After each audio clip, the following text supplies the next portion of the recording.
మనం ఇప్పుడు మాట్లాడబోయేది 2025 yearly predictions అంటే రాశి ఫలితాలు ఎలా ఉన్నాయో మాట్లాడుకుంటున్నాం. దానికన్నా ముందు మనం మాట్లాడుకోవాల్సింది ఏంటంటే గోచార రీత్యా ఎలా ఉంది, గోచారంలో ఏమేం ప్లానెట్స్ మూవ్ అవుతున్నాయి 2025లో ఫస్ట్ మాట్లాడుకోవాలి. ఏదైనా రాశి ఫలితాలు ఎప్పుడు మాట్లాడుకున్నా మనం గోచారమే ఫస్ట్ మాట్లాడుకుంటాము. మేజర్ ప్లానెట్స్ మనకున్నది ఏంటంటే గురు, అలాగే ఏంటంటే శని, తర్వాత రాహు కేతువులు. ఈ 4 ప్లానెట్స్ కూడా, ఈ 4 గ్రహాలు కూడా ఈ సంవత్సరం మొదట్లోనే మార్చ్ నుంచి జూన్ లోపలే ఈ 4 ప్లానెట్స్ మూవ్ అవుతున్నాయి అనమాట. ఫస్ట్ మనం మాట్లాడుకోయేది ఏంటంటే శని. ఎందుకంటే చాలామందికి ఏంటంటే భయం వేస్తూ ఉంటుంది, ఏలినాడ్స్ అని ఉంది, ఏలినాడ్స్ అని ఉందని చాలా భయపడుతూ ఉంటారు. ఎందుకంటే శని అన్నాక ఇబ్బంది పెడతారు కదా. సో మకర రాశి వాళ్ళకి పూర్తిగా పరిపూర్ణంగా ఏలినాడ్స్ అని వెళ్ళిపోతుందన్నమాట.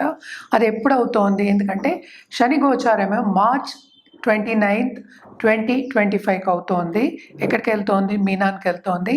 కానీ ఇక్కడ బ్యాడ్ న్యూస్ ఏంటంటే మనం మేషరాశికి ఇప్పుడు ఏలినాడ్సని అనేది మొదలవుతోందనమాట. అలాగే మనం చూసాము అంటే రాహు మూవ్ అవుతున్నారు. ఎప్పుడు మే 18కి ఎక్కడికి? కుంభానికి మూవ్ అవుతున్నారు అనమాట. అలాగే కేతు ఏమో సింహానికి మూవ్ అవుతున్నారు. సో కొంతవరకు ఏంటంటే కన్యా రాశి వాళ్ళకి ఊరట, అలాగే మీనరాశి వాళ్ళకి కొన్ని విషయాల్లో ఊరట కలుగుతోంది అనమాట. అలాగే మనం చూసాము అంటే ఇప్పుడు గురు, ఈ 4 గ్రహాలు మేజర్ నేను చెప్పినట్టు. ఈ గురు ఏంటంటే ఇప్పుడు రిట్రోగ్రేడ్లో ఉన్నారు, అంటే వక్రించి ఉన్నారనమాట. ఆయన ఫిబ్రవరి 4th డైరెక్ట్ అవుతున్నారు. ఎక్కడ? వృషభ రాశిలో. వృషభ రాశి నుంచి ఇప్పుడేమో మిథున రాశికేమో మే 14th మూవ్ అవుతున్నారనమాట. సో ఈ 4 గ్రహాలు బట్టి మనం మిగతా రాశి ఫలితాలన్నీ మాట్లాడుకుంటూ ఉంటాం. ఇంకోటి ఏంటంటే మేజర్ గ్రహం ఇప్పుడు స్తంభించిపోయి ఉన్నది ఏంటంటే మనకి కుజగ్రహం.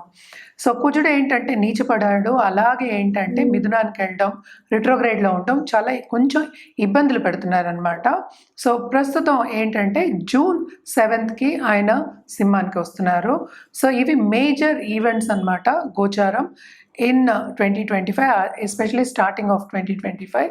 అలాగే మనం చూసాము అంటే జనవరి 14th సన్ ఏమో మకరానికి ప్రవేశిస్తున్నారు. అంటే ఏంటి? మకర సంక్రాంతి మనం చేసుకుంటూ ఉంటాం, అందరికీ తెలుసు.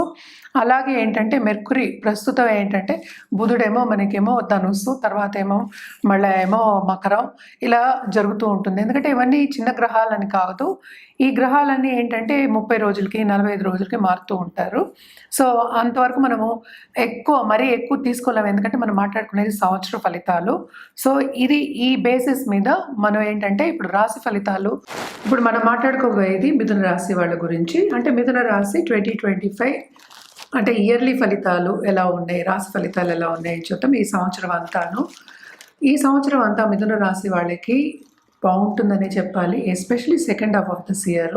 ఎందుకంటే ఇప్పుడు మనకి తెలుసు కుజుడేమో స్తంభించిపోయి ఉన్నారు, అంటే మిథునానికి వెళ్ళి, అలాగే ఏంటంటే 11th లార్డ్ కూడా అయ్యాడు, లాభం లార్డ్ అయ్యాడు వీళ్ళకి.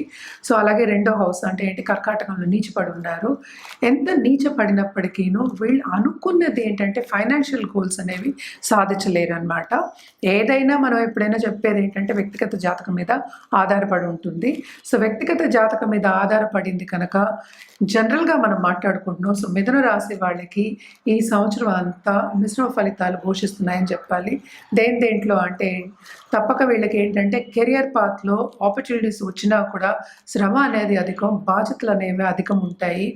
అలాగే ఏంటంటే second half of this year గురువు వస్తున్నారు కనుక as 10th lord career development అనేది చాలా బాగుంటుంది. అలాగే లాభం లార్డ్ కూడా మనకి జూన్లో కిందకి వెళ్తున్నారు. సో ఆ టైంలో వీళ్ళకి మంచి ఆపర్చునిటీస్ వస్తాయి, ఎందుకంటే మనం మాట్లాడే సంవత్సరం అంటే డిసెంబర్ వరకు కదా. అలాగే ఏంటంటే రాహు ఏమో మనకి చూసాము అంటే 9th పడున్నారు. సో తప్పక ఫారిన్లో సెటిల్ అయిన వాళ్ళంతా పంట పండిందే. అలాగే ఏంటంటే డాక్టర్స్ కానీ లేకపోతే మనకి ఏదైనా మెడికల్ ఫీల్డ్లో ఉన్న వాళ్ళకి కానీ చాలా చాలా బాగుంటుంది. అలాగే మెడిసిన్ చదువుకునే వాళ్ళకి, ఇప్పుడు కొత్తగా చదువుకోవాలి అని రాసే వాళ్ళకి, ఎగ్జామ్ రాసే వాళ్ళందరికీ బ్రహ్మాండంగా ఉంటుందని చెప్పాలి. Especially first half of this month శ్రమకి తగిన ఫలితం అనేది వీళ్ళు తప్పక చూస్తారు. ఎందుకంటే మనం 9th 10th పడ్డాడు. సో కెరియర్ డెవలప్మెంట్ బ్రహ్మాండంగా ఉంది. ఎప్పుడు second half of this month మంచి మంచి ఏంటంటే ప్రాజెక్ట్స్ వస్తాయి. అలాగే ఏంటంటే వీళ్ళు ఏదైనా స్టార్టప్ చేయాలి అంటే, బిజినెస్ చేయాలి అంటే కూడా తప్పక వీళ్ళకి బాగుంటుంది. స్టార్టప్స్ అంటే ఏంటంటే డబ్బు తెచ్చుకోవాలి కదా, సో వీళ్ళకి డబ్బు కూడా అందుబాటులో ఉంటుంది. లోన్స్ తెచ్చుకోవాలంటే అందుబాటులో ఉంటుంది. తప్పక ఏంటంటే ఫారిన్ వెళ్ళి సెటిల్ అవ్వాలి అనే వాళ్ళకి తప్పక బాగుంటుంది. ఎస్పెషలీ స్టూడెంట్స్కి వాళ్ళకి కావాల్సిన సబ్జెక్ట్స్ వస్తాయి, వాళ్ళకి కావాల్సిన యూనివర్సిటీస్ వస్తాయి. తప్పక వాళ్ళు వెళ్ళి సెటిల్ అయ్యే ఒక తరుణం ఈ ఇయర్ అని చెప్పచ్చు. మంచి ఎంజాయ్ చేసే ఒక ఇయర్ అని చెప్పచ్చు అనమాట. Especially second half of this month, అంటే మనం మే తర్వాత మనం చెప్పుకుంటున్నాము. అలాగే ఏంటంటే వీళ్ళు తప్పక బంధుమిత్రులు కలయిక అనేది ఉంటుంది, అందరితో కలయిక అనేది ఉంటుంది. అలాగే ప్రముఖ వ్యక్తులతోటి టచ్ అనేది వస్తుంది. దాని మూలాన్ని వాళ్ళకి ఆపర్చునిటీస్ కూడా వస్తాయి. ఎవరైనా ఉమ్మని ఆంటర్‌ప్రెన్యూర్స్ ఇంట్లోంచి స్టార్ట్ చేయాలి, ఏదైనా స్టార్ట్ చేయాలి అనుకుంటే కూడా బిజినెస్ తప్పక స్టార్ట్ చేసే ఒక తరుణం మే తర్వాత. తర్వాత చాలా బాగుంటుందని చెప్పాలి. ఎందుకంటే 10th శని ఉన్నప్పటికీ, ఆయన శ్రమ పెట్టినప్పటికీను తప్పక ఫలితం అనేది ఇస్తాడు. సో శ్రమకి తగిన ఫలితం అనేది మనం చెప్పుకోవచ్చు. మిథున రాశి వాళ్ళకి చాలా బ్రహ్మాండంగా ఉంటుంది. ఈ ఇయర్ అంతాను బాగుంటుందని చెప్పాలి. ఇది బ్రహ్మాండంగా ఉంటుందని చెప్పినప్పటికీ ఏదైనా, ఏ రాజయోగం అయినా సరే, ఒక యోగం అయినా సరే వ్యక్తిగత జాతకం మీద ఆధారపడి ఉంటుంది. తప్పక జాతకం చూపించుకున్నప్పుడు రెమెడియల్ మెషర్స్ అనేవి మనం కరెక్ట్గా చెప్పడం అనేది జరుగుతుందన్నమాట.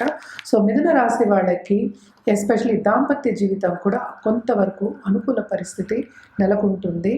ఎందుకంటే మార్స్ ఇప్పుడు కూడానే ఉన్నారు కనుక కొంతవరకు, అంటే ఫిబ్రవరి మార్చ్ కొంత ఇబ్బంది పెట్టినప్పటికీను తర్వాత అంతా బాగుంటుంది. అలాగే కొత్తగా ఏంటంటే ఇప్పుడే జీవితం స్టార్ట్ చేసే, దాంపత్య జీవితం స్టార్ట్ చేసే వాళ్ళందరికీ కొన్ని ఇబ్బందులు వచ్చినప్పటికీ, మిస్అండర్స్టాండింగ్ వచ్చినప్పటికీ second half of this year బ్రహ్మాండంగా ఉంటుంది. అనుకూల పరిస్థితి అనేది నెలకొంటుంది. అండర్స్టాండింగ్ అనేది ఉంటుందన్నమాట ఆలు మగుల మధ్యలో. అలాగే ఎవరైనా లవ్ రిలేషన్షిప్ కావాలని కోరుకున్న వాళ్ళందరికీ కూడా second half of this year బాగుంటుందని చెప్పాలన్నమాట.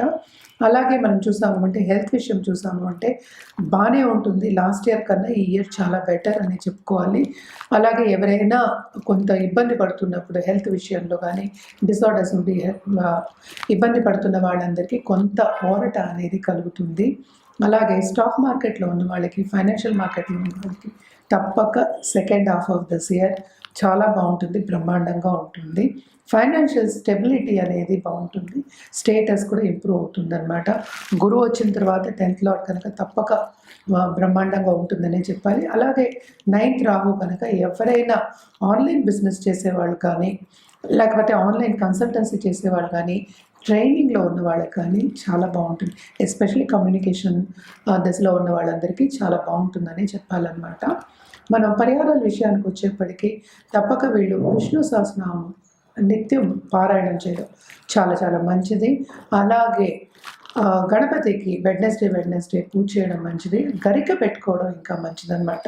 అలాగే ఆ రోజు ఎవరికైనా ఏంటంటే మనం చక్కెర దానం ఇవ్వడం ఇంకా మంచిది. ఎందుకంటే షుగర్ అంటే తీపి అంటే మనకి గురువుకి చాలా ఇష్టం అనమాట. సో తీపి వస్తువులు ఏవైనా సరే పిల్లల్ని పిలిచి వెడ్నెస్డే మనం చేతులారా చేసి పెడితే ఇంకా మంచిది. ఇవన్నీ నిత్యం చేసుకోవచ్చు, కానీ ఎవరు వీళ్ళు బట్టి వాళ్ళు చేసుకుంటారు కనుక ఇవన్నీ చేసి చూడండి. ఇవన్నీ చేస్తూ ఆల్రెడీ బాగుందని చెప్పాను కనుక ఇంకా బాగుంటుంది ఈ సంవత్సరం అంతా మిథున రాశి వాళ్ళకి.